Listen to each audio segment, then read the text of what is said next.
السلام علیکم ورحمۃ اللہ وبرکاتہ۔ الحمد للہ رب العالمین، الصلاۃ والسلام علی سید المرسلین وعلی آلہ واصحابہ اجمعین، اما بعد۔ رب اشرح لی صدری ویسر لی امری واحلل عقدۃ من لسانی یفقہوا قولی۔ رب زدنی علما، رب زدنی علما، رب زدنی علما۔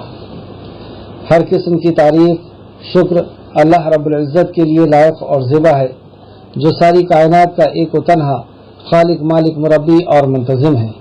درود و سلام ہو انبیاء اکرام پر، جنہیں انس اور جن کی رشد ہدایت کے لیے مبعوث فرمایا گیا، خصوصاً نبی مکرم رحمۃ للعالمین امام الانبیاء محمد صلی اللہ علیہ وسلم پر۔ معزز سامعین اکرام، انشاءاللہ تعالی آج سے سورہ حج شروع ہوگی۔ اللہ رب العزت سے دعا ہے کہ اللہ رب العزت ہمیں صحیح معنوں میں قرآن مقدس کو سمجھنے، اس پہ غور و فکر کرنے، اخلاص کے ساتھ عمل کرنے اور لوگوں تک پہنچانے کی توفیق اور رفیق عطا فرمائے، آمین یا رب العالمین۔ اعوذ باللہ من الشیطان الرجیم، اے اللہ ہم تیری پناہ میں آتے ہیں شیطان سے۔ بسم اللہ الرحمن الرحیم، اللہ کے نام سے جو رحمان اور رحیم ہے۔ یہ عظیم کام اور اس سے بہتر اور اس سے عظیم کام کچھ نہیں ہو سکتا کہ ہم اپنے خالق کے حکم کو جانیں، ہم اپنے خالق کی مشیت، اس کی مرضی کو جانیں، اس کی وحی کو جانیں، اس کے وحی کا علم حاصل کریں۔ اس سے بہتر اور اس سے اونچا کوئی کام نہیں ہو سکتا، اور یہی ہماری دنیا اور آخرت میں بقا کا ذریعہ ہے۔ دنیا اور آخرت کی کامیابی کا، دنیا اور آخرت کی سکون اور اطمینان کا ذریعہ یہی اللہ رب العزت کا وحی، اللہ کا کلام، اور پھر اس پر ایمان اور پھر عمل۔ تو اس سے عظیم کام ہماری زندگی میں اور کچھ نہیں ہو سکتا۔ تو اس عظیم کام کو ہم اللہ رب العزت کے نام سے شروع کر رہے ہیں اور اس سے دعا کر رہے ہیں کہ اللہ تو رحمان اور رحیم ہے، اس کے رحمت کا وسیلہ لگا کر کے، اور یہ دعا مانگ رہے ہیں کہ اللہ رب العزت تو اس کلام کو ہمیں سکھا دے، اس کلام پر ہمیں ایمان دے دے، اس کلام پر ہمیں یقین دے دے۔ تو بسم اللہ الرحمن الرحیم، اللہ کے نام سے جو رحمان اور رحیم ہے۔ یا ایھا الناس اتقوا ربکم، یا ایھا الناس، اے لوگو، تقوی اختیار کرو، ڈر اختیار کرو۔ یہ کامیاب لوگوں کا رویہ رہا ہے، کامیاب لوگوں کا یہ طریقہ رہا ہے کہ وہ متقی ہوئے ہیں۔ تو کامیابی کے لیے تقوی بہت ضروری ہے۔ بغیر تقوی کے کوئی شخص اس دنیا میں کامیاب نہیں ہو سکتا، اور اس دنیا میں کامیاب نہیں ہوگا تو آخرت میں بھی وہ کامیاب نہیں ہو سکتا۔ ڈر کس سے؟ کس کا تقوی؟ ہم لوگ غور کریں کہ ہم کس سے ڈرتے ہیں۔ ہم دولت کے چلے جانے سے ڈر، شہرت کے چلے جانے سے، دوستی کے چلے جانے سے، رشتہ داری کے ختم ہو جانے سے، اسی کا ڈر، اور اسی کے ڈر کی وجہ سے ہمارے عمل ہوا کرتے ہیں اکثر و بیشتر۔ لیکن یہاں پر سکھایا جا رہا ہے کہ یا ایھا الناس اتقوا ربکم، اپنے رب سے ڈرو، کیونکہ وہ رب ہے، وہی ہماری دولت کو، رزق کو دیتا ہے اور لیتا ہے، وہی عزت اور ذلت کا مالک ہے، اور وہی اس دنیا کے اندر ہر چیز کا کرنے والا ہے۔ اس لیے ڈر اس کا، اس کے علاوہ کسی کے اندر کوئی طاقت نہیں ہے کہ وہ آپ کی عزت کو، آپ کی شہرت کو، آپ کی دوستی کو، آپ کی رشتہ داریوں کو ختم کر سکے۔ تو یہاں عام ساری انسانیت کو اللہ رب العزت نے خطاب کیا کہ اے لوگوں، اللہ رب العزت کا ڈر اختیار کرو، اپنے رب کا جو تمہارا پالنہار ہے، جس نے تم کو پیدا کیا، تمہاری ضرورتوں کو جو پوری کرتا ہے، جو تمہاری حفاظت کرتا ہے، جو تمہارا پلان کرتا ہے، تمہارا تدبیر کرتا ہے، اس سے ڈرو۔ وہ ڈرنے کی چیز ہے۔ یہ کیا کہ جس کو تم نے خود بنائے یا اس نے جس کو بنایا تم اس سے ڈرتے ہو؟ کیوں اس سے ڈرو؟ ایک سوال یہ بھی پیدا ہوتا ہے۔ تو اس کا جواب اللہ دیتا ہے، ان زلزلۃ الساعۃ شیء عظیم، بے شک قیامت کا زلزلہ بہت بڑی چیز ہے، اس لیے ڈرو کیونکہ وہ قیامت آئے گی اور تم لوٹ کر کے اپنے خالق کے سامنے حاضر ہوگے۔ اور تمہیں اپنے اعمال کا حساب دینا ہوگا. تمہیں اس دنیا میں پیدائش جس وجہ سے کی گئی تھی، جو مقصد تھا، اس مقصد کو بتانا ہوگا. اس لیے ڈرو. یہ نہیں ہے کہ دنیا یہیں پہ ختم ہو جائے گی. تمہیں مر کر کے اپنے خالق کے سامنے حاضر ہونا ہے. اس دنیا میں بھی اپنے عمل کو بھگتنا ہے اور اس دنیا میں بھی عمل کو بھگتنا ہے. اس لیے اس سے ڈرو. اور اس کی شروعات کہاں سے ہوگی؟ اس کی شروعات ایک زلزلے ایک آواز سے یا ایک زلزلے سے شروعات ہوگی. جیسے یہاں پہ فرمایا بے شک قیامت کا زلزلہ بہت بڑی چیز، ایک بہت بڑی گھٹنا ہے جو ہو کر کے رہے گی.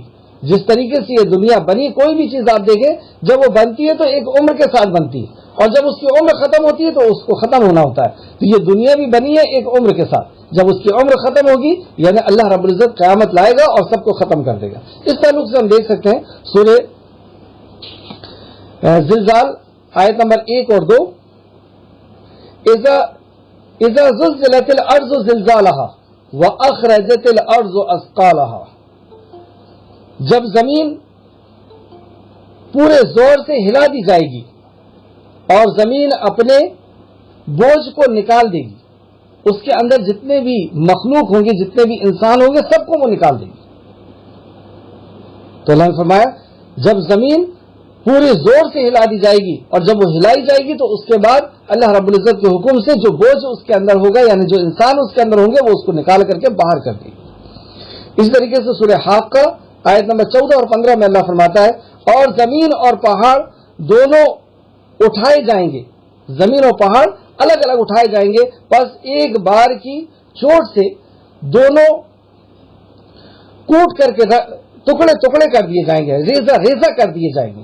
مطلب جب ان کو آپس میں ٹکرایا جائے گا تو یہ ریزہ ریزہ ہو جائے گی. اللہ اکبر. تو اس روز واقع ہونے والی واقع ہو جائے گی. یہ ہے وہ قیامت جو واقع ہونا ہے اور واقع ہو جائے گی. اس طریقے سے سورہ واقعہ آیت نمبر 4 اور 5 میں اللہ فرماتا ہے جب زمین بھوچال سے نہایت بری طرح ہلا دی جائے گی، ایسا بھوکمپ جیسا آئے گا کہ زمین، یہ سب کہاں سے شروع ہوگا؟ یہ جب وہ سور میں پھونک ماری جائے گی، اور جب وہ سور میں پھونک ماری جائے گی اور اس کی جب آواز پھیلتے چلے جائے گی تو یہ ساری چیزیں ہونا پھر شروع ہوگی. تو جب زمین بھوچال سے نہایت بری طرح ہلا دی جائے گی اور پہاڑ ریزہ ریزہ کر دیے جائیں گے، جیسے دوسری جگہ آتا ہے کہ روئی کی دھلی ہوئی روئی کی طرح اڑا دیے جائیں گے. پہاڑ آسمان کے پہاڑ جو ہے بادل کی سطح پر آ کر کے اور چلا دیے جائیں گے. اس طریقے سے الگ الگ جگہ اللہ رب العزت نے بیان فرمایا کہ یہ اس دن سے ڈرو. وہ دن آ کر کے رہے گا، اور ڈرنا کیوں ہے؟ کیونکہ ہمیں اپنے عمل کے ساتھ اپنے خالق کے سامنے حاضر ہونا ہے. تو بے شک قیامت کا زلزلہ بہت بڑی چیز ہے.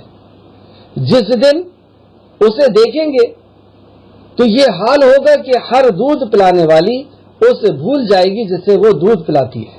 مطلب دودھ شیرخوار بچہ، ایک ماں کو اپنے بچے سے کس قدر محبت ہوتی ہے، لیکن وہ اسے بھول جائے گی. ایسا ہولناک، ایسا ڈراؤنا، ایسا خطرناک وہ دن ہوگا. اور ہر حاملہ اپنے حمل کو ضائع کر دے گی. ہر پریگننٹ خاتون جو ہے یا مادہ اپنے حمل کو ضائع کر دے گی. اور آپ لوگوں کو نشے کی حالت میں دیکھیں گے، حالانکہ وہ نشے میں نہ ہوں گے، اور لیکن اللہ کا عذاب شدید ہوگا. اللہ کا عذاب شدید. ان دو آیتوں کو نبی کریم صلی اللہ علیہ وسلم نے کس طرح سمجھایا؟ تفسیر جلد نمبر 4 صفحہ نمبر 161 ایک حدیث لے کر کے آئے ہیں جو مسند احمد میں بھی ہے. مسند احمد جلد نمبر 4 اور حدیث نمبر 435. یہ دوسری حدیث ہے، لیکن میں جو حدیث آپ کو بیان کر رہا ہوں وہ ہے امام ترمذی نے اس کو لے کر کے آئے ہیں اپنے ترمذی میں. ترمذی شریف حدیث نمبر 3168.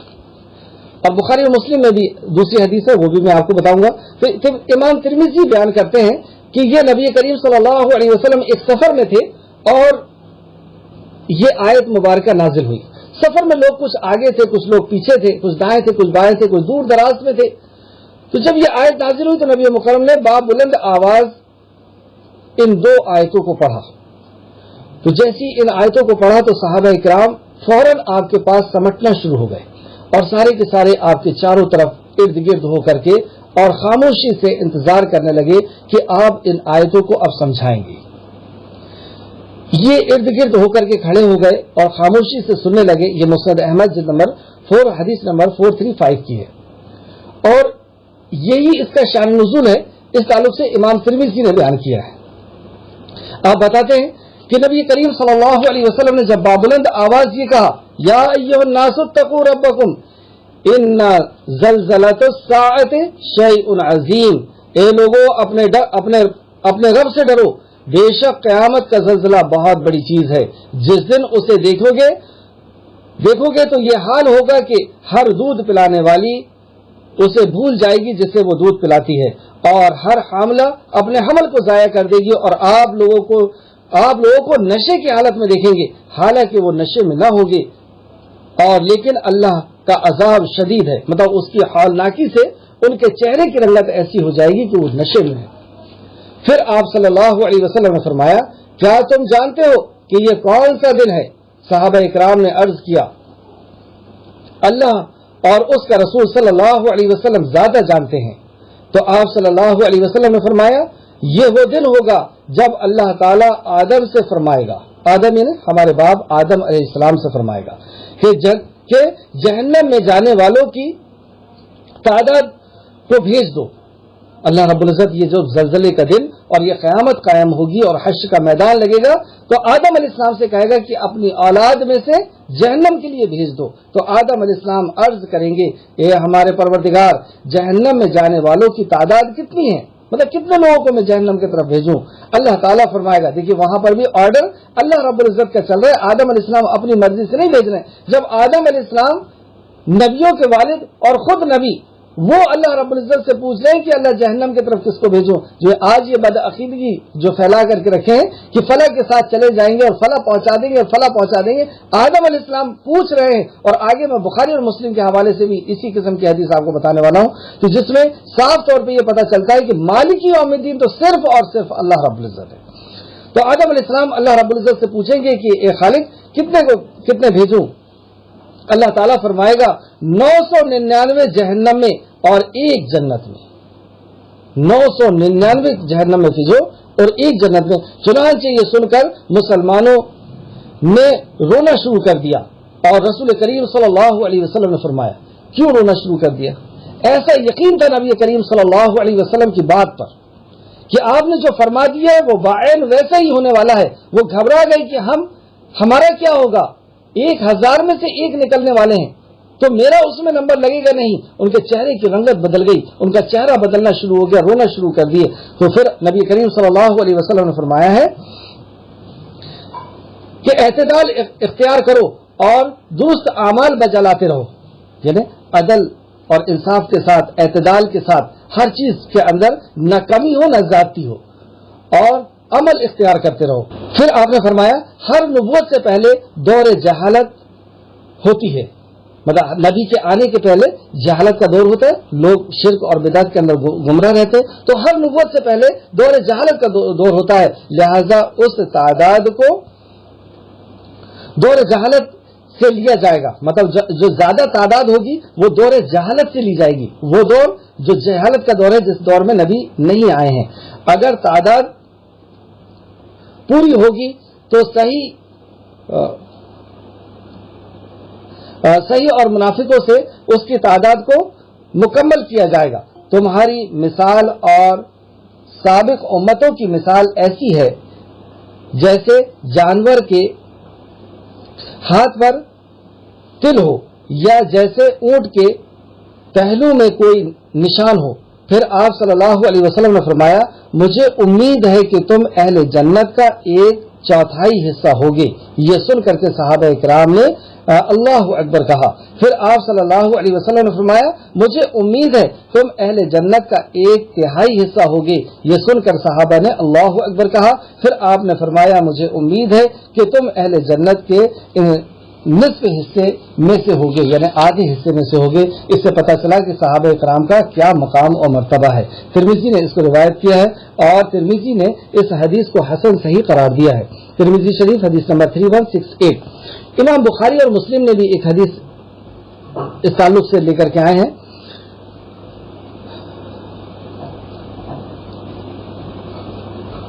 ابو سعید خدری سے روایت ہے کہ نبی کریم صلی اللہ علیہ وسلم نے فرمایا اللہ تعالیٰ روز قیامت فرمائے گا اے آدم، وہ عرض کریں گے اے ہمارے پروردگار میں بار بار حاضر ہوں اور تمام تر سعادت تیری ہی طرف سے ہے، مطلب جو بھی طاقت اور قوت ہے، جو بھی سعادت ہے وہ سب تیری ہی طرف سے ہے۔ پھر انہیں بلند آواز سے کہا جائے گا بے شک اللہ تعالیٰ تجھے یہ حکم دیتا ہے کہ اپنی اولاد میں سے جہنم جانے والوں کی تعداد کو نکال بھیج۔ وہ عرض کریں گے اے میرے پروردگار جہنم جانے والوں کی تعداد کتنی ہے؟ اللہ تعالیٰ فرمائے گا ہر 1000 میں سے 999، اور یہ وہ وقت ہوگا جب حمل والی اپنے حمل کو ضائع کر دے گی اور جب بچہ بوڑھا ہو جائے گا۔ ایسا فکر والا دن ہوگا کہ بچے جو ہیں وہ بوڑھے ہو جائیں گے، اور آپ لوگوں کے نشے میں دیکھیں گے مگر وہ نشے میں نہ ہوں گے بلکہ عذاب دیکھ کر مدہوش ہو چکے ہوں گے، اور لیکن اللہ کا عذاب بڑی ہی سخت چیز ہے۔ لوگوں کو یہ بات بہت گرا محسوس ہوئی جب نبی مکرم نے یہ بات بیان فرمائی کہ وہ ایسا ہولناک دن ہوگا کہ بچہ بوڑھا ہو جائے گا، ماں اپنے بچے کو بھول جائے گی اور لوگ مدہوش ہو جائیں گے، اور اللہ رب العزت آدم علیہ السلام کو حکم دے گا کہ 1000 لوگوں کو جہنم کی طرف پہنچاؤ، 1000 میں سے 999 کو، ایک کو جنت میں۔ تو لوگوں کو یہ بات بہت گرا گزری، یعنی بہت مشکل والی لگی، حتیٰ ان کے چہرے کے رنگ بدلنے لگے۔ تو نبی کریم صلی اللہ علیہ وسلم نے فرمایا یاجوج و ماجوج میں سے 999 ہوں گے اور تم میں سے ایک، تم لوگوں کے مقابلے میں اس طرح ہو، تم لوگوں کے مقابلے میں اس طرح ہوگے جیسے سفید رنگ کے بیل کے پہلو میں ایک سیاہ بال، یا جیسے سیاہ رنگ کے بیل کے میں ایک سفید بال، یعنی ایک کالا بیل ہو اور اس کے اندر ایک سفید بال ہو، تو اس طریقے سے تمہاری تعداد ہوگی۔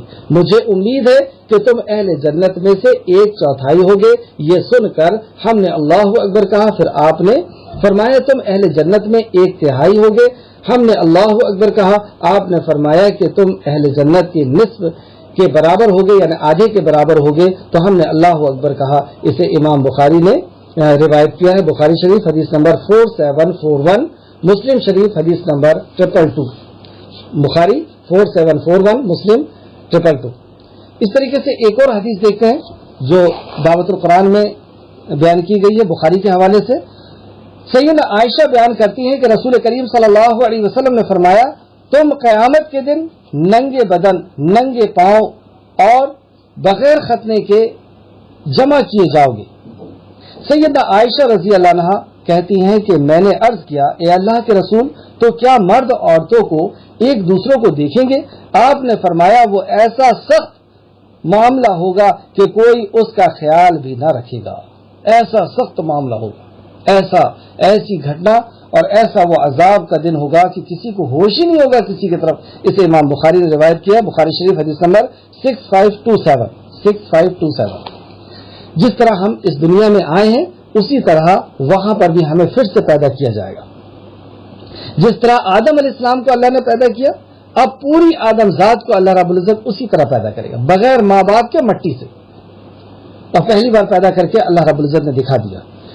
ایک اور حدیث دیکھیں، سیدنا عدی بن حاتم رضی اللہ عنہ بیان کرتے ہیں کہ رسول کریم صلی اللہ علیہ وسلم نے فرمایا پھر قیامت کے دن تم میں سے کوئی اللہ کے سامنے کھڑا ہوگا تو اس کے اور اللہ کے درمیان کوئی پردہ نہیں ہوگا اور نہ کوئی ترجمان جو ان کے لیے ترجمانی کرے۔ اللہ اکبر! ہم سب کو، مجھے، آپ کو، ایک ایک شخص کو اللہ رب العزت کے سامنے کھڑا ہونا ہوگا اور ہمارے بیچ میں کوئی ترجمان نہیں ہوگا، یعنی ڈائریکٹ اللہ رب العزت ہم سے خطاب کرے گا اور ہم سب کے ساتھ یہ دن آنا ہے۔ پھر اللہ اس سے فرمائے گا کیا میں نے تجھے کوئی، اچھا وہ 70,000 الگ ہوں گے جو بغیر حساب کتاب کے داخل کیے جائیں گے۔ تو یہاں فرمایا اور اس دن کوئی ترجمان نہیں ہوگا۔ پھر اللہ تعالیٰ اس سے فرمائے گا کیا میں نے تجھے کوئی مال نہیں دیا تھا؟ پہلا سوال کیا کرے گا اللہ؟ کیا میں نے تجھے کوئی مال نہیں دیا تھا؟ وہ عرض کرے گا کیوں نہیں، بے شک تو نے مجھے مال دیا تھا۔ پھر اللہ تبارک و تعالیٰ فرمائے گا کیا میں نے تیری طرف رسول نہیں بھیجا تھا؟ وہ عرض کرے گا کیوں نہیں، تو نے رسول بھیجا تھا۔ پھر وہ اپنے دائیں طرف دیکھے گا تو سوائے آگ کے کچھ نظر نہیں آئے گا، پھر وہ اپنے بائیں طرف دیکھے گا تو سوائے آگ کے کچھ نظر نہیں آئے گا، لہذا تم میں سے ہر شخص کو آگ سے بچنا چاہیے۔ نبی کریم صلی اللہ علیہ وسلم نے فرمایا کہ لہذا تم سب کو اس آگ سے بچنا چاہیے، اگرچہ صدقے میں کھجور کا ایک ٹکڑا ہی دے کر بچو، اگر یہ بھی نہ ہو تو اچھی بات ہی کہہ کر، یعنی اچھی بات کہہ کر کے ہی اس جہنم سے بچو۔ اسے امام بخاری اور مسلم نے باب الزکات کے اندر لے کر کے آئے کہ اس آگ سے بچنے کے لیے کچھ نہیں ہے تمہارے پاس، ایک کھجور ہے تو ایک کھجور کا ٹکڑا دے کر کے بچو، یعنی اس کو اب بتائیں آپ کی یہ صدقات اور خیرات کی کتنی اہمیت ہے۔ اور اگر یہ بھی نہیں ہے تو کم سے کم اچھے سے تو بات کر لو کسی سے، تو اچھے سے بات کرنا، کسی مسلمان کو مسکرا کر کے دیکھنا، اس سے اچھی طریقے سے سلام کرنا، اس کو دعا کرنا، یہ سب اس سے بھی اللہ رب العزت کی اس جہنم سے بچو۔ تو امام بخاری نے اس کو روایت کیا 1413 میں، مسلم شریف حدیث نمبر 1016۔ تو یہ وہ ہولناک دن ہے جس دن کے تعلق سے میں نے چند حدیث آپ کے سامنے رکھا۔ اس طریقے سے نبی کریم صلی اللہ علیہ وسلم نے ان دو آیتوں کی ہولناکی کے بارے میں جو اللہ نے بیان کیا ہے اس کو نبی کریم صلی اللہ علیہ وسلم نے سمجھایا۔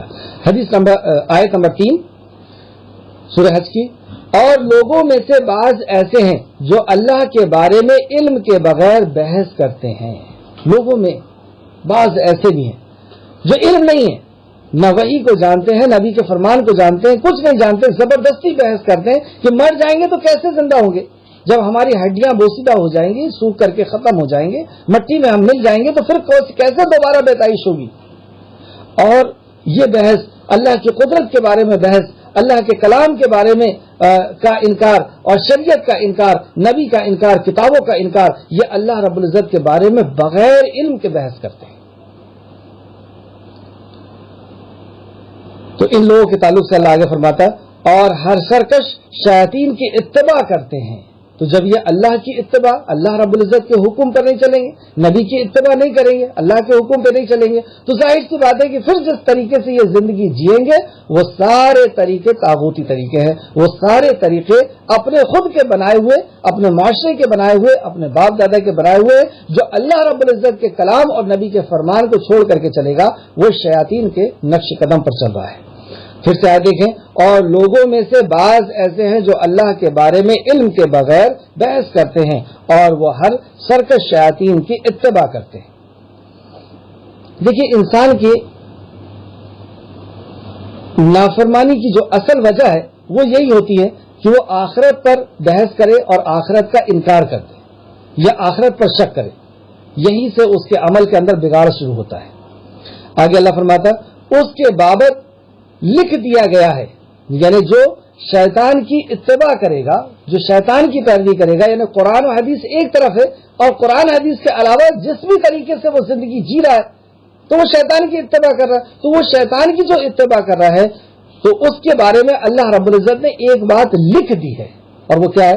اس کے بابت لکھ دیا گیا ہے کہ بے شک جو لوگ اس کے دوستی کرے گا تو یقیناً اسے گمراہ کرے گا۔ یہ لکھ دیا گیا ہے اور یقیناً پھر تاخیراً لے کر کے آیا اللہ رب العزت نے کہ یہ لکھ دیا گیا ہے کہ جو اس کی اتباع کرے گا وہ اسے ضرور گمراہ کرے گا۔ یہ سنگت کے تعلق سے، اور اس کے دوزخ کے عذاب کی طرف رہنمائی کرے گا اور اسے بار بار دوزخ کے عذاب کی طرف رہنمائی کرے گا۔ تو یہ سنگت کی اہمیت کے تعلق سے بات ہوئی۔ اور ویسے بھی ہم دیکھیں کہ اگر ہمیں کسی شرابی سے دوستی کرنی ہے تو ظاہر سی بات ہے کہ وہ شراب کی طرف بار بار دعوت دے گا۔ کسی زانی سے اگر دوستی کرنی ہے، کسی دنیا پرست سے اگر دوستی کرنی ہے تو جیسا دوست ہوگا، دوست کے دین پر ہوتا ہے۔ اور اس تعلق سے اور بھی بہت سی آیتیں آپ دیکھیں گے کہ چند چیزیں ایسی ہوتی ہیں بار بار ریپیٹ اللہ رب العزت کرتا ہے، جیسے توحید، آخرت، رسالت اور یہ سنگت، دوستی، کہ ہماری جو دوستی ہے وہ، اور پھر علم کی اہمیت، اور اس طریقے سے کچھ چیزیں ہیں جو بار بار آتی ہیں۔ تو سنگت کے تعلق سے ایک حدیث جو امام بخاری اور مسلم نے بھی روایت کی ہے، اس حدیث کو کہ نبی کریم صلی اللہ سیدنا ابو موسیٰ اشعری رضی اللہ عنہ بیان کرتے ہیں کہ رسول اللہ صلی اللہ علیہ وسلم نے فرمایا نیک اور بد دوست کی مثال کستوری والے اور بھٹی دھکنے والے کے مانند ہے. کستوری والا یعنی خوشبو والا یا تو تمہیں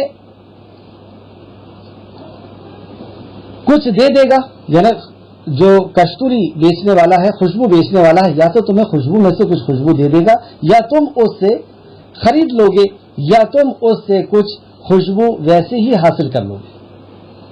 اگر وہ نہ بھی دے اور ہم نہ بھی خریدیں تو اس کے پاس میں رہنے سے ہی کچھ خوشبو آ جاتی ہے.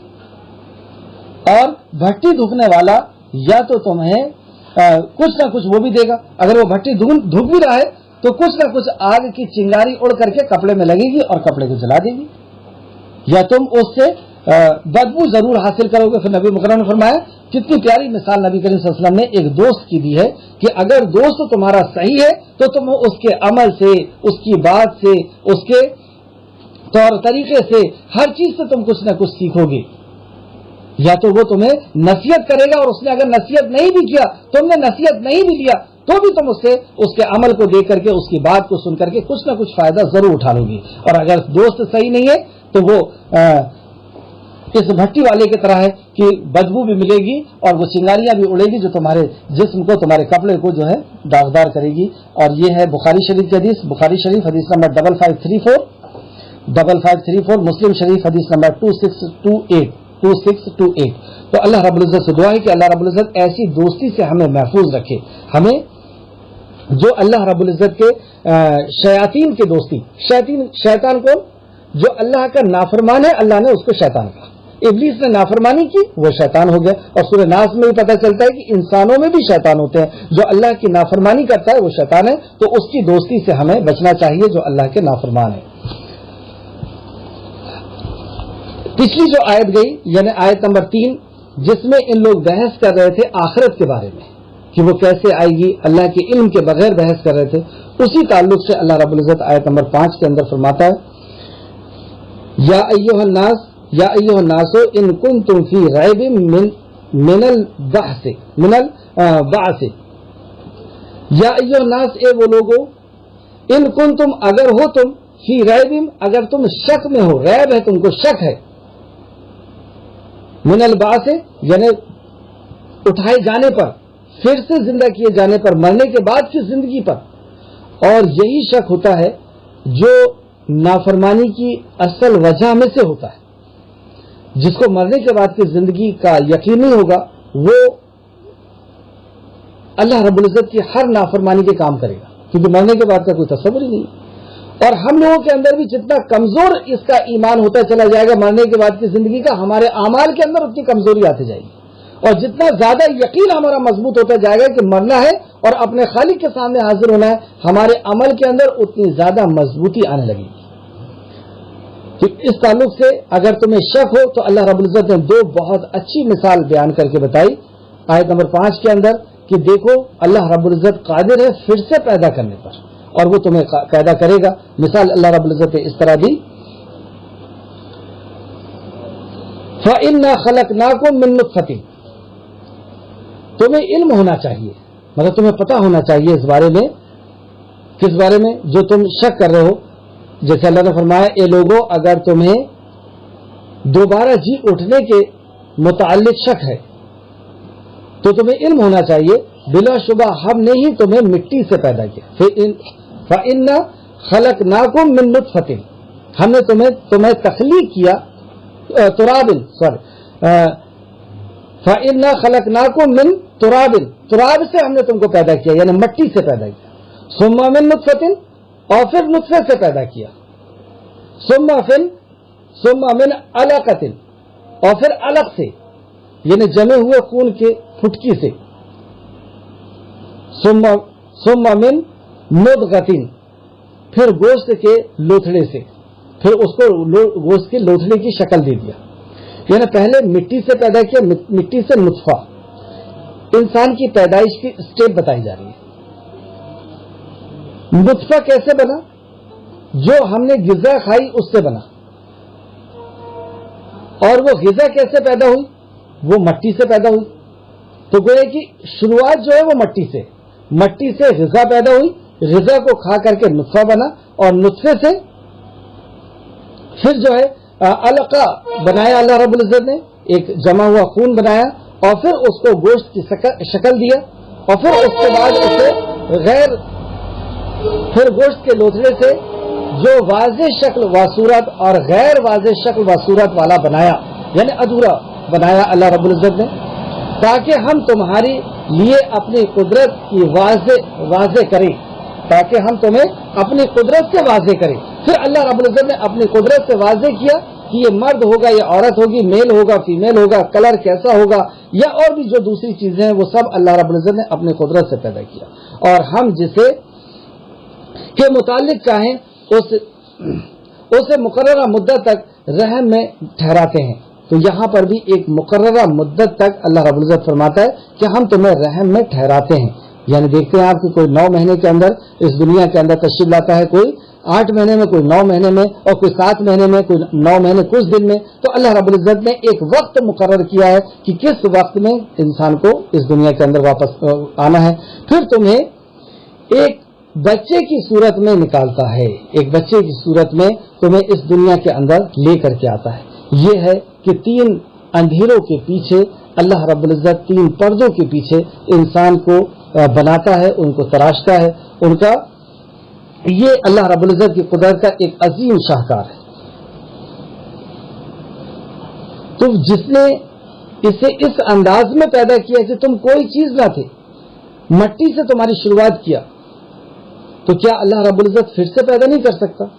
یہ پورا ایگزامپل دے کر کے. اور اس طریقے سے آپ دیکھیں گے سورہ روم آیت نمبر 54 میں بھی اللہ فرماتا ہے، اور اس تعلق سے ایک حدیث بھی دیکھیں جو امام بخاری اور مسلم نے لے کے آئی ہے، کہ جب بچہ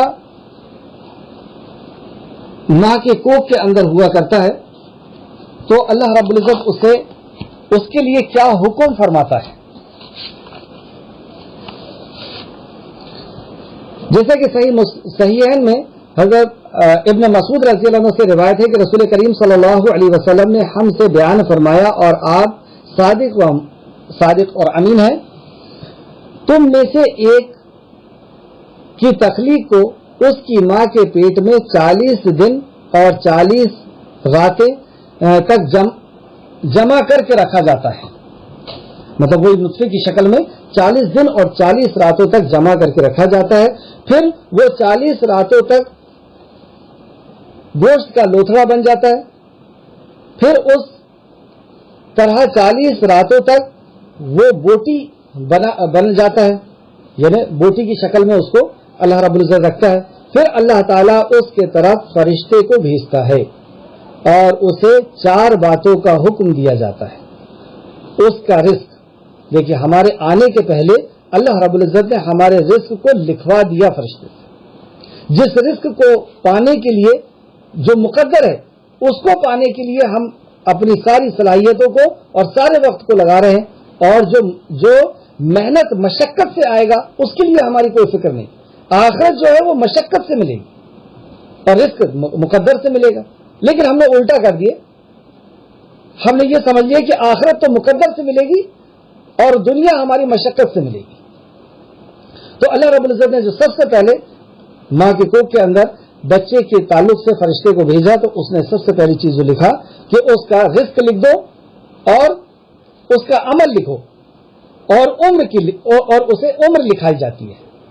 عمر یہ پہلے سے طے ہو چکی ہے، اور جو عمر لکھی جا چکی ہے اب کوئی بیماری اس عمر کو نہیں لے جا سکتی. کوئی حادثہ، کوئی دشمن، کوئی بھی جادو، کوئی بھی چیز اس عمر کو نہ کم کر سکتی ہے نہ زیادہ کر سکتی ہے. جو اللہ رب العزت نے طے کر دیا ہے، جو لقمہ اللہ رب العزت نے طے کر دیا ہے اتنا ہم کھا کر کے رہیں گے، اور جو عمر جتنی سانسیں اور جتنی دھڑکن لکھ دیا اتنی مل کر کے رہیں گے. تو اس کی عمر لکھی جاتی ہے. نیز اس کے بعد اس کی بات کا تاکہ وہ بدبخت ہوگا یا خوش بخت، اور پھر اس میں روح پھونک دی جاتی ہے. یہ ساری چیزیں لکھنے کے بعد اب اللہ رب العزت کی طرف سے روح اس کے اندر ڈال دی جاتی ہے. تو پھر آپ دیکھتے ہیں کہ وہ اس کا دل جو ہے وہ دھڑکنا شروع کرتا ہے. اس سے بخاری نے روایت کیا، بخاری شریف حدیث نمبر 7454، یعنی دھڑکن سنائی آنے لگتی ہے. دھڑکن کب سے ہوتی ہے وہ اللہ رب العزت بہتر جانتا ہے. تو بخاری شریف حدیث نمبر 7454 اور پھر بخاری نے ایک دوسری جگہ بھی اس حدیث کو لے کر کے آئے 3332 نمبر, اور مسلم شریف حدیث نمبر 2643. یہاں پہ ایک بات آپ کے ذہن میں آ رہی ہوگی کہ جب پہلے سے ہی لکھ دیا گیا ہے کہ نیک بخت ہے اور بدبخت ہے تو پھر یہ عمل کا کیا مسئلہ ہے؟ اللہ رب العزت عالم الغیب ہے, وہ جانتا ہے کہ یہ بندہ کیا کرنے والا ہے, یہ کون سی نصیحت کو قبول کرے گا, کون سی نصیحت کو نہیں کرے گا. اللہ رب العزت نے کئی قسمیں کھائی قرآن کے اندر, اور فرمایا کہ میں نے انسان قسمیں کھانے کے بعد, یعنی ہمیں یقین دلا رہا ہے اللہ رب العزت قسمیں کھا کر کے, اور پھر کہتا ہے کہ میں نے انسان کے اندر صحیح اور غلط کی تمیز رکھا ہوں. بس کامیاب ہو گیا وہ انسان جو اپنے صحیح پر کھڑا ہوا, اور ناکامیاب ہوا وہ انسان جس نے اپنے غلط پہ اپنے آپ کو کھڑا کیا. مطلب اس آیت کا مفہوم یہ, تو اس سے پتہ چلا کہ ہمیں آزادی دیا ہے اس نے عمل کی. ہم چاہیں تو صحیح پہ صحیح عمل کریں, چاہیں تو غلط عمل کریں, اور ہم صحیح کریں گے یا غلط کریں گے وہ عالم الغیب ہے, وہ جانتا ہے. اس مناسبت سے اللہ رب العزت نے پہلے سے یہ ساری چیزیں طے کر رکھی ہے, وہ اللہ رب العزت غیب کا جاننے والا ہے. اس تعلق سے ایک اور آیت بھی دیکھیں, سورہ روم کی آیت نمبر 54. اللہ ہی تو ہے جس نے تم کو کمزور حالت میں پیدا کیا, پھر اس نے کمزوری کے بعد طاقت عنایت کی, پھر اس نے طاقت کے بعد کمزور کر دیا اور بڑھاپا کر دیا, اور جو چاہتا ہے پیدا کرتا ہے, اور خوب جاننے والا بڑی قدرت والا ہے. اللہ خوب جاننے والا بڑی قدرت والا ہے. اپنی آیت نمبر 5 سورہ حج کی آیت نمبر 5 میں واپس آئیں. یہاں تک ہم نے دیکھا کہ اللہ رب العزت نے اسٹیپ بتائی کہ کس کس اسٹیپ سے گزر کر کے تم بنتے ہو, اور پھر اس دنیا میں ایک معصوم بچے کی شکل میں تمہیں دنیا میں لایا جاتا ہے. اور ہر انسان, آپ دیکھتے ہیں کہ جب بھی ہم بچے کو دیکھتے ہیں, حالانکہ ایسا نہیں کہ پہلی بار دیکھ رہے ہیں, کئی بار دیکھتے ہیں, لیکن جب بھی بچے کو دیکھتے ہیں تو انسان حیران ہو کر کے اس کو دیکھتا ہے کہ کیسے اس کی پلکیں بنا دی گئی, کیسا وہ مسکرا رہا ہے, کیسا وہ ہنس رہا ہے, کیسا وہ جمائی لے رہا ہے, کیسا وہ انگڑائی لے رہا ہے, اور کس طریقے سے وہ روتا ہے. یہ اللہ رب العزت کا ایسا عظیم قدرت کا نظارہ اللہ رب العزت دکھا رہا ہے کہ دیکھو یہ کس چیز سے میں نے بنا دیا, اور کیا میں پھر سے نہیں بنا سکتا. اس کے بعد اللہ فرماتا ہے تاکہ تم اپنی جوانی کو پہنچو. اب اللہ نے بچہ بنایا, اب جوانی کو پہنچو, یہ اصل ہے. باشعور عمر, بلوغت کی, بالغ ہونے کی عمر, اسی عمر کا ہم سے سوال کیا جائے گا. تو تاکہ تم اپنی جوانی کو پہنچو, اور تم میں سے کوئی فوت کر دیا جاتا ہے, یعنی جوانی کی عمر جب ختم ہوتی ہے تو تم میں سے کوئی جو ہے وہ فوت کر دیا جاتا ہے. جوانی کی اصل جو عمر ہے وہ 30 سے 40 سال ہے, جس میں آدمی پوری طریقے سے سمجھدار ہو جاتا ہے, اور جتنا سمجھ ہوگا اللہ رب العزت اس کے حساب سے حساب لینے پر پوری طرح قادر ہے. اور تم میں سے کوئی فوت کر دیا جاتا ہے, اور تم میں سے کوئی ناکارہ ترین عمر کے طرف لوٹایا جاتا ہے. ناکارہ عمر کیسی عمر ہوتی ہے؟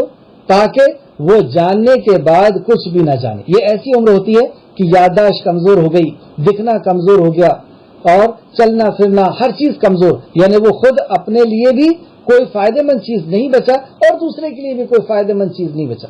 تو ایسی عمر سے اللہ کی پناہ مانگنا چاہیے. صبح اور شام کے جو اذکار ہے اس میں یہ بھی اذکار میں نبی کریم صلی اللہ علیہ وسلم نے یہ دعا سکھائی کہ اللہ رب العزت سے ہم یہ پناہ مانگے کہ اللہ رب العزت ایسی ناکارہ عمر سے ہمیں بچا جو نہ خود کے کوئی کام کی ہے, نہ دوسرے کے کوئی فائدے کی ہے, یادداشت بھی جا چکی ہے, کوئی عمل بھی کسی وزن کا نہ بچا. تو ایسی عمر سے, اور پھر یہ ایسی عمر ہوتی ہے کہ ہر قریب سے قریب تک لوگ بھی ایسے شخص سے نفرت اور چڑ رکھنے لگتے ہیں. اللہ ہم سب کو محفوظ رکھے اور ایسی عمر ہمیں عطا کر کہ جس عمر میں آخر دن تک ہم لوگوں کے لیے فائدہ مند ثابت ہو. آخر دن تک تیرے دین کو, تیرے پیغام کو لوگوں تک پہنچاتے رہیں, عمل کرتے رہیں اخلاص کے ساتھ, اور اسی کے ساتھ اللہ رب العزت تو ہمیں اس دنیا سے اٹھا ایسی ناکارہ عمر سے ہم سب کو محفوظ رکھ. تو تاکہ وہ جوانی کے بعد کچھ بھی نہ جانے, اور آپ زمین. تو یہ ایک مثال اللہ رب العزت نے بیان کر کے بتائی کہ تم کوئی چیز نہ تھے, پھر اللہ رب العزت نے تمہیں پیدا کیا, اور پیدا کرنے کے بعد تمہیں جوانی دی, اور جوانی کے بعد پھر بڑھاپا دیا, اور چاہا تو اس نے فوت کر دیا یا ناکارہ عمر تک پہنچا دیا. اور پھر اس کے بعد اللہ یہ ایک مثال اللہ نے دی کہ جس نے اس سب کو پیدا کیا وہ پھر سے دوبارہ پیدا کرنے پر قادر ہے. یہ ساری بحث جو چل رہی ہے یہ اللہ رب العزت مرنے کے بعد کی زندگی کو سمجھا رہا ہے. دوسری مثال، اور تم میں سے کوئی فوت کر اور آپ زمین بنجر اور خشک پڑی دیکھتے ہیں، پھر جب ہم نے اس پر پانی نازل کیا تو وہ لہلہا اٹھتی ہے اور پھول جاتی ہے اور اس میں ہر طرح کے خوشنما نباتات نکالتی ہے. مطلب اگنے والی چیز کو نباتات کہتے ہیں. تو اللہ رب العزت نے دوسری مثال دی کہ تم دیکھتے نہیں کہ بنجر زمین، سوکھی ہوئی زمین، اور وہ سوکھا ہوا جو بیج ہے جس کے اندر گروتھ نہیں، یعنی اس کے اندر جان نہیں، اور وہ بے جان چیزیں اور بے جان زمین، لیکن اللہ رب العزت بارش برساتا ہے، زمین پھولتی ہے اور اس کے اندر سے جان نکلنا شروع ہوتی ہے، یعنی پودے نکلنا شروع ہوتے ہیں، نباتات نکلنا شروع ہوتی ہے. اسی طریقے سے تمہاری بھی پیدائش ہوگی. حامیم سجدہ میں بھی اللہ رب العزت نے یہ بیان فرمایا ہے، اور سورہ یاسین کے اندر حامیم سجدہ آیت نمبر 39 کے اندر ہم دیکھتے ہیں،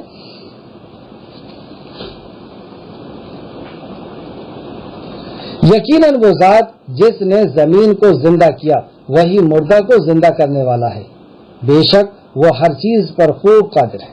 جس طریقے سے، اور یہ بار بار اللہ رب العزت دکھاتا ہے، سال میں 3 فصلیں ہوتی ہیں اور اس میں ہم دیکھتے ہیں کہ وہ ایک بار زمین جو ہے وہ بنجر ہو جاتی ہے، سوکھ جاتی ہے، لیکن پھر سے اس میں کسان پانی چلاتا ہے یا آسمان سے بارش برستی ہے اور اللہ رب العزت اس کو زندہ کرتا ہے. اسی طریقے سے جب ہم مر جاتے ہیں، جیسے مردہ دانے کو زمین میں ڈال دیا جاتا ہے، اس طریقے سے ہم مر جائیں گے اور ہمیں زمین میں ڈال دیا جائے گا، اور اللہ رب العزت اسی طریقے سے اٹھائے گا جس طریقے سے ان پودوں کو اٹھاتا ہے مردہ ہو جانے کے بعد. سورہ یاسین آیت نمبر 82 میں اللہ فرماتا ہے، اس کی شان ہے کہ جب وہ کسی چیز کا ارادہ کرتا ہے تو اس سے فرماتا ہے کہ ہو جا تو وہ ہو جاتی ہے. اس طریقے سے سورہ یاسین آیت نمبر 78 میں اللہ فرماتا ہے، اور اس نے ہمارے لیے ایک مثال بیان کی اور وہ اپنی پیدائش کو بھول گیا. اللہ رب العزت نے مثال دے کر کے سمجھایا کہ تو اپنی پیدائش کو بھول گیا. کہنے لگا جب ہڈیاں بوسیدہ ہو جائیں گی، یعنی باریک ہو جائیں گی، تو ان کو کون زندہ کرے گا؟ کہہ دیجئے ان کو زندہ کرے گا جس نے ان کو پہلی بار پیدا کیا تھا، اور وہ ہر قسم کی پیدا کرنے کو خوب جاننے والا ہے. دیکھیے یہ جو باتیں ہیں، ایسا نہیں کہ آپ لوگ پہلی بار سن رہے ہیں، لیکن اس کو ہم لوگ بار بار سنیں، کیونکہ یہی یقین اصل ہے. جتنا زیادہ آخرت کا یقین مضبوط ہوگا، اور وہ اللہ کے کلام سے ہی ہوگا، نبی کے فرمان سے ہی ہوگا، جتنا زیادہ مرنے کے بعد کی زندگی کا یقین مضبوط ہوگا، اتنا ہی زیادہ ہمارا وہی ایمان ہے، اور اتنا ہی زیادہ ہمارے عمل کے اندر پختگی آئے گی. جتنا زیادہ مرنے کے بعد کی زندگی کا یقین کمزور ہوتا چلا جائے گا، ہمارے عمل کے اندر کمزوری آتی چلی جائے گی. آیت نمبر 6، یہ سب کچھ اس لیے کہ بے شک اللہ ہی حق ہے، اور بے شک وہی مردوں کو زندہ کرتا ہے، اور بے شک وہ ہر چیز پر خوب قادر ہے. یہ اصل ہے علی کل شیء قدیر. اس بات کا ہمیں یقین ہو جائے، ہر چیز پر وہ قادر ہے. اور آپ دیکھیں کہ پیدائش کتنے انداز سے اللہ رب العزت کر کے دکھاتا ہے. آدم کو بغیر باپ سے پیدا کر دیا، حوا کو ہڈی سے پیدا کر دیا، حوا علیہ السلام ماں کو ہماری، اور عیسیٰ علیہ السلام کو بغیر باپ کے، ہم کو ماں اور باپ کے ساتھ پیدا کر رہے ہیں. کسی مخلوق کو آپ دیکھیں گے کہ وہ انڈے سے پیدا ہو رہی ہے، کسی کو کسی طریقے سے، کسی کو پیوپا بنا دیا، پھر وہاں سے تتلی نکال دیا. تو کئی انداز سے اللہ رب العزت نے اس دنیا میں بھی ہم کو پیدا کر کے دکھا رہا ہے، اور وہ پھر سے ہمیں اس قبر کے اندر سے نکالے گا. اس کے اندر کوئی شک کی بات نہیں. وہ جو ذات ہے ہمارا خالق، وہ علی کل شیء قدیر، ہر چیز پر وہ قادر ہے. وہ جو چاہے، جیسا چاہے، جب چاہے اس کو کرنے پر قادر ہے. اور یہ کہ بلا شبہ قیامت آنے والی ہے، اس میں کوئی شک نہیں، اور بے شک اللہ ان کو اٹھائے گا جو قبروں میں ہیں.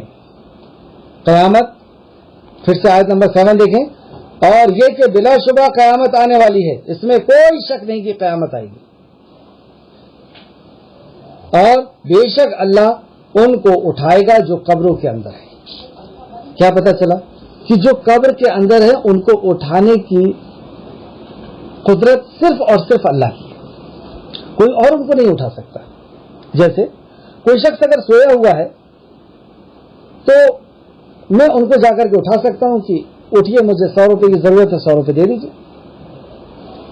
لیکن اگر کسی کا انتقال ہو گیا تو اس کو میں یہ نہیں بول سکتا کہ میری فریاد آپ اللہ تک پہنچا دیجیے، کیونکہ اس کو بولنے کے لیے اسے اٹھانا پڑے گا، اور اٹھانے کی طاقت کسی انسان کے اندر نہیں، وہ طاقت صرف اور صرف اللہ رب العزت کی ہے، وہ قدرت صرف اور صرف اللہ رب العزت کی تھی۔ یہاں پہ اللہ نے یہ عقیدہ سکھایا آخر میں کہ جو مردہ ہے، اور بے شک اللہ ان کو اٹھائے گا جو قبروں میں، تو اللہ اٹھائے گا ان کو، ہم اٹھانے کی کوشش نہ کریں۔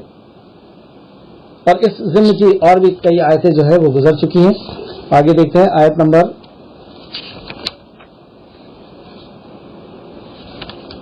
8 اور آج کی کلاس کی 2 آیت۔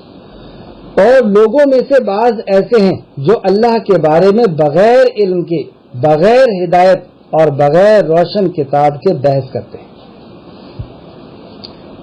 آیت نمبر 3 میں بھی یہ بات گزری تھی، وہیں سے بات اسٹارٹ ہوئی تھی کہ وہ بحث کرتے ہیں مرنے کے بعد زندہ نہیں ہوگا، یعنی پورا جو رکوع کا اصل موضوع ہے وہ ہے تقوی، کہ اللہ رب العزت سے ڈرو، کیونکہ وہ تمہیں زندہ کرے گا۔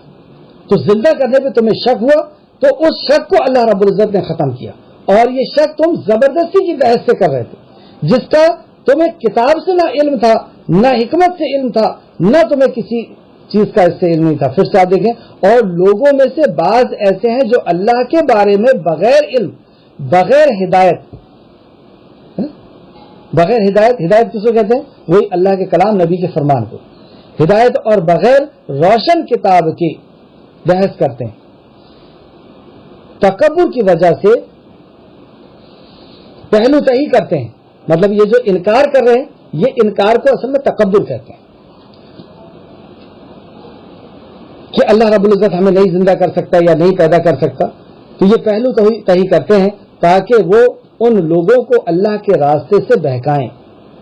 یہ اصل وجہ ہوتی ہے۔ جو شخص مرنے کے بعد کی زندگی کا یقین نہیں رکھتا، وہ خود تو گمراہ ہوتا ہے اور دوسروں کو بھی گمراہ کرتا ہے۔ تو یہاں پہ اللہ فرمایا تاکہ وہ لوگوں کو اللہ کے راستے سے بہکاتے ہیں، اس لیے دنیا میں اس وجہ سے، اور یہ کوئی چھوٹا موٹا جرم نہیں ہے، مرنے کے بعد کی زندگی کا یقین نہ ہونا اور لوگوں کو بھی اس یقین سے روکنا، یہ کوئی چھوٹا موٹا جرم نہیں۔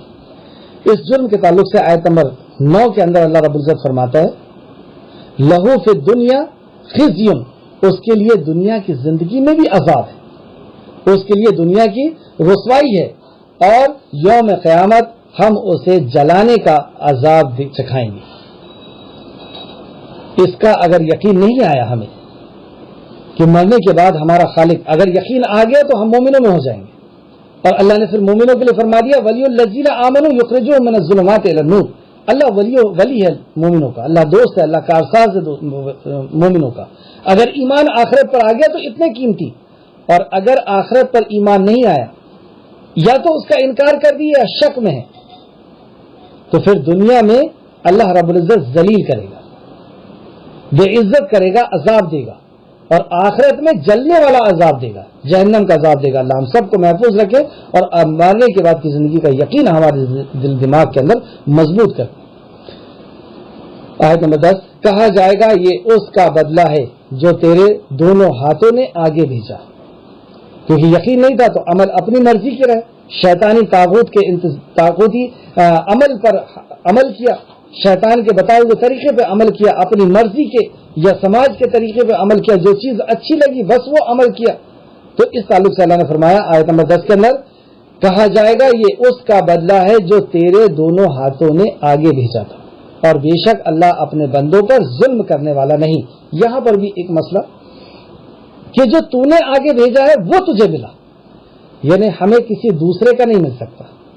ہم یہ سوچیں کہ ہم اپنی مرضی کی زندگی گزارتے ہوئے چلے جائیں گے اور لوگ کچھ ہمارے لیے پہنچا دیں گے، ایسا نہیں ہوتا۔ ہم نے جو عمل کیے ہیں وہ بدلہ اللہ ہمیں دے گا، کسی دوسرے کے عمل کا بدلہ نہ گناہ کا اور نہ ثواب کا ہمیں نہیں ملنے والا۔ اس کے پہلے بھی ایک آیت گزری ہے شاید کل پچھلی کلاس میں، کہ جو تم نے کیا وہ تم، اور وہ پچھلی قوم تھی جو انہوں نے کمایا وہ ان کے لیے تھا، جو تم نے کمایا وہ تمہارے لیے۔ صرف 3 قسم کی چیزیں ایسی ہیں جو ہماری موت کے بعد بھی ہمارے لیے پہنچے گی، وہ ہے صدقہ جاریہ، علم نافع اور نیک اولاد. نیک اولاد جو عمل کرے گی اس کا بھی ثواب ملے گا, صدقہ جاریہ ایسا عمل کریں گے جو جاری رہنے والا ہے اس کا بھی ثواب ملے گا. اور علم جو ہم چھوڑ کر کے جائیں گے, جب تک لوگ اس پہ عمل کرتے رہیں گے, جب تک اس علم سے فائدہ اٹھاتے رہیں گے, اس کتاب کو پڑھتے رہیں گے, جب تک ملتا رہے گا. اور دوسرا یہ ہے کہ وصیت جو کر کے جائیں گے وہ ملے گا. تو گویا کہ جو ہم خود کریں گے اس کا اجر ہمیں ملے گا. ہم اس غلط فہمی میں نہ رہیں کہ لوگ ہمیں پہنچا دیں گے اور اس کا ہم کو مل جائے گا. تو نہ کوئی کسی کو گناہ پہنچا, اگر نیکی پہنچا سکتا ہے تو پھر یہ بھی طاقت رکھتا ہے کہ گناہ پہنچا دے, کہ آج دن بھر میں نے جو نیکی کیا وہ فلاں کو پہنچ جائے, اور جو دن بھر گناہ کیا وہ فلاں کو پہنچ جائے. تو آپ نے اللہ کے قانون کو کیا ایسا سمجھ لیا کہ آپ کی مرضی کے حساب سے وہاں پہ نام اعمال چینج ہوں گے, آپ کا ریکارڈ, آپ کا جو گناہ ہے وہ اپنی مرضی سے کوئی جیسا چاہے گا ویسا چینج کر لے گا. تو اللہ رب العزت کے ہاں ذرے ذرے کا حساب ہے. ہم اتنا اندھا قانون نہ سمجھیں, اتنا کیا اندھا قانون ہے ہی نہیں. انصاف کرنے والی ذات تو صرف اور صرف اللہ کی ہے, جس کے اندر ذرا سی بھی کمی اور ذرا سی بھی کجی نہیں ہونے والی ہے. تو اللہ فرماتا ہے آیت نمبر 10 سے دیکھیں, یہ کہا جائے گا یہ اس کا بدلہ ہے جو تیرے دونوں ہاتھوں نے آگے بھیجا تھا, اور بے شک اللہ اپنے بندوں پر ظلم کرنے والا نہیں, کسی کے اوپر بھی ذرہ برابر بھی ظلم نہیں ہوگا. جس نے جو رائی کے دانے کے برابر بھی کوئی عمل کیا ہوگا, اور جیسے لقمان نے سورہ لقمان جب آگے پڑھیں گے تو سورہ لقمان میں لقمان علیہ السلام, لقمان نے اپنے بچوں سے یہ نصیحت کی تھی, اور اس میں یہ بتایا تھا کہ تم ذرا سا بھی کوئی ایک چھوٹا سا بھی عمل کرو گے اور وہ کہیں پر اگر وہ چھپ بھی گیا ہے کسی چٹان کے نیچے کہیں پر بھی, تو اللہ رب العزت اسے بھی پھر لا کر کے تمہارے سامنے حاضر کر دے گا. تو چھوٹی چھوٹی نیکیاں بھی ہمارے لیے جو ہے اللہ رب العزت کی بارگاہ میں حاضر کی جائے گی. جیسے آج حدیث گزری کہ ایک کھجور بھی اگر ہم صدقہ کریں گے اللہ کی رضا کے لیے, کسی ضرورت مند کو دیں گے, تو اللہ رب العزت اس کا بھی بدلہ, اور اس سے بھی اس کو بتا کر کے نبی مکرم نے بتایا کہ جہنم کی آگ سے بچو, کسی سے اچھی بات کر کے جہنم کی آگ سے بچو. تو اللہ رب العزت سے دعا ہے کہ جو کچھ بھی ہم نے پڑھا اس میں ہمیں مزید غور و فکر کرنے کی توفیق اور رفیق عطا فرمائے, آمین یا رب العالمین. آج آپ کو 2 نوٹس دیے گئے ہیں PDF کی شکل میں, جس میں تدبر کیسے کرنا ہے وہ سکھایا گیا ہے. تدبر کے چند پوائنٹس اس کے اندر لیے گئے ہیں. جیسے آپ دیکھیں گے کہ قرآن کے اندر 3 موضوع اہم ہوا کرتے ہیں. ایک ہے توحید, دوسرا ہے اچھے اور برے لوگوں کا انجام, اور تیسرا ہے احکام و مسائل. ان 3 حصوں میں قرآن کو اہل علم جو ہے وہ اہل علم کہتے ہیں کہ اس کو تقسیم کیا جا سکتا ہے. ایک حصہ تو توحید کا ہے, دوسرا برے اور اچھے لوگوں کا انجام بتا کر کے یعنی ہمیں وصیت اور نصیحت کرتا ہے اللہ رب العزت, اور تیسرا احکام و مسائل, یہ کرنا ہے یہ نہیں کرنا ہے, عوامر نواہی بھی جس کو آپ کہہ سکتے ہیں, احکام و مسائل, نماز پڑھنا, روزہ رکھنا وغیرہ وغیرہ. تو ان 3 حصوں میں اس کو تقسیم کیا گیا ہے. ابھی کم ہے, انشاءاللہ تعالی ہر رکوع ہماری رہے گی, اس میں ہر رکوع کی کلاس رہے گی, اور ایک رکوع میں جو چیزیں ہم نے سیکھے وہ ایک شارٹ میں آپ کے سامنے PDF کی شکل میں ہر دن انشاءاللہ تعالی پہنچائی جائے گی. اللہ رب العزت مجھے توفیق دے. اور دوسرا یہ کہ جو آپ نوٹس لکھتے ہیں اس کے اندر آپ قرآن اور حدیث دونوں چیز لکھتے ہیں, تو وہ ایک الگ چیز ہے. وہ نوٹس تو آپ کو الگ بنانا ہے, کیونکہ اس کے اندر قرآن بھی ہے اور اس کے اندر حدیث بھی ہے. اس کے اندر حدیث نہیں ہوگی, اس کے اندر صرف یہ ہوگا کہ اس رکوع میں کیا چیزیں تھی. تو اس رکوع کے اندر سب سے پہلی چیز ہم جو دیکھیں گے یہ مقصد زندگی, کیا مقصد ہے اس رکوع میں, کیا مقصد بتایا گیا. تو آج کی اس رکوع میں مقصد جو بتایا گیا وہ تقوی بتایا گیا کہ تقوی والی زندگی ہونا چاہیے. پھر دوسرا اس میں ہم دیکھیں گے ہمارے رب اللہ ہمارا رب ہے, یعنی توحید کے تعلق سے ہم دیکھیں گے, اللہ کے تعلق سے دیکھیں گے کہ اللہ نے ہمیں کیا عنایت فرمایا ہے, کیا کیا عطا کیا ہے. اور اس کے اندر ایک پوائنٹ اور بڑھائیں گے انشاءاللہ تعالی کہ اللہ رب العزت کے اسماء الحسنہ کون سی گئی ہے اس رکوع کے اندر, اور اس اسماء الحسنہ میں کیا چیز ہم نے سیکھا ہے. انشاءاللہ تعالی اس کو بڑھایا جائے گا. اور دوسری چیز اس میں ہوگی رسالت کی, کہ رسول کریم صلی اللہ علیہ وسلم نے ان آیتوں کو کس طریقے سے سمجھایا, ایک بالکل شارٹ میں, یعنی ایک 5 منٹ کے اندر آپ پورے رکوع کو سمجھ لیں گے انشاءاللہ تعالی. اور پھر انجام کہ نیک لوگوں کا کیا انجام ہوا, بد لوگوں کا کیا انجام ہوا, کامیاب لوگوں کا رویے کیا ہوا کرتے ہیں, اور ناکام لوگوں کے رویے کیا ہوا کرتے, کیوں وہ لوگ کامیاب ہو گئے اور کیوں وہ لوگ ناکامیاب ہو گئے. یہ 2 پوائنٹس اس کے اندر اور رہیں گے, ہے نا. انجام رہے گا, اور پھر ناکام اور کامیاب لوگوں کا, آؤ کچھ کر لیں، یعنی یہ جو اصل رہے گا ہمارا کہ ہمارے لیے اس کے اندر کیا احکام و مسائل ہے اس کو ہم سمجھیں گے. تو جیسے آج کے لیے ہمارا جو احکام و مسائل تھے، بغیر علم کے اللہ تعالیٰ کے بارے میں کچھ بھی بحث نہیں کرنا ہے یا کچھ بھی اس طریقے کی بات نہیں کرنا ہے، اور منزل ہماری کیا ہے یا ہم اپنا محاسبہ کریں گے، ہے نا، یا ہم اپنے آپ کو دیکھیں گے کہ ہماری منزل کہاں ہے، مطلب ہم کہاں تک پہنچے، اس رکوع پہ ہم نے کتنا تدبر کیا، کتنا غور کیا اور کتنے عمل کے لیے اپنے آپ کو تیار کیے. تو اس طریقے سے 5 منٹ کے اندر پورے رکوع کا جو ہے معائنہ ہو جائے گا. تو اللہ رب العزت سے دعا ہے کہ اللہ رب العزت ہمیں صحیح معنوں میں قرآن مقدس کا فہم حاصل کرنے کی اور اس پر ایمان لانے اور عمل کرنے کی اور لوگوں تک پہنچانے کی توفیق اور رفیق عطا فرمائے. آمین یا رب العالمین. السلام علیکم ورحمۃ اللہ وبرکاتہ.